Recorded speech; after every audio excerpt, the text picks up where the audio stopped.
Hi everyone, आज बात करूँगी कुछ ऐसे सिम्टम्स के बारे में जिनको हम बहुत नॉर्मल ले लेते हैं, बट एक्चुअल में वो नॉर्मल नहीं हैं।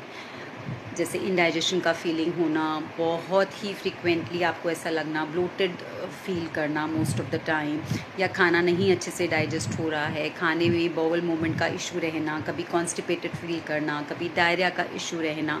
मतलब डाइजेशन से रिलेटेड कुछ ना कुछ प्रॉब्लम आपको डेली बेसिस पे कहीं ना कहीं फील होती रहती है। वो ब्लोटिंग के फॉर्म में हो सकती है, गैस्ट्रिक इशू के फॉर्म में हो सकती है, कॉन्स्टिपेशन के फॉर्म में हो सकती है, डायरिया के फॉर्म में हो सकती है। इसके अलावा ब्रेन फॉग जैसी या कन्फ्यूजन की स्थिति में रहना, हर समय ऐसा फील होना that you really crave for certain kind of may be carbohydrate rich foods, या फिर आपको मीठे की क्रेविंग बीच बीच में रहना। इन सभी स्थिति में आपको ये जानना बहुत ज़रूरी है। और इसके साथ साथ आपका सेंट्रल ओबेसिटी का बढ़ना, मतलब पेट के इर्द गिर्द फैट का डिपोजिशन बढ़ना, ये सभी सिम्टम्स हमें बताते हैं कि हमारे लिवर के साथ प्रॉब्लम है।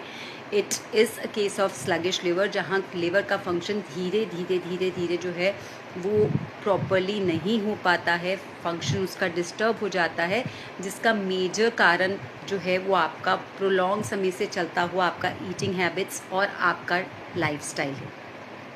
It doesn't happen in a single day. एक दिन में आपको ये सिम्टम्स आने शुरू नहीं हो जाते हैं। जब आप बहुत समय तक अपने लाइफस्टाइल से कॉम्प्रोमाइज़ करते हैं, अपनी ईटिंग हैबिट्स के साथ कॉम्प्रोमाइज़ करते हैं, डेफिनेटली आपके लिवर के इर्द गिर्द बहुत सारा फैट जो है वो जमा होना शुरू हो जाता है, और ये आपकी बॉडी में इंसुलिन रेजिस्टेंस को बढ़ाता है। साथ ही साथ ये सभी सिम्टम्स आपको देता है।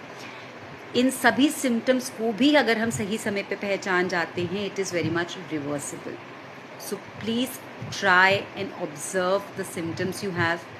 Be regular with your yearly checkups so that any of these states can be diagnosed in an early stage and can be easily reversible.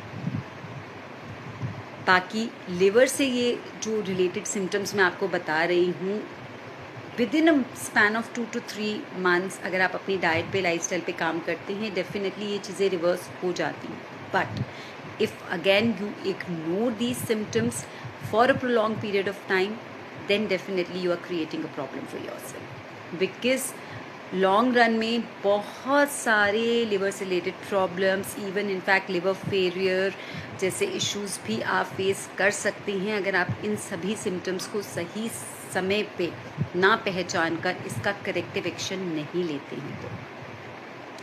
So don't ignore your symptoms, and if you have any of these symptoms, be active. It is very much reversible. Take care.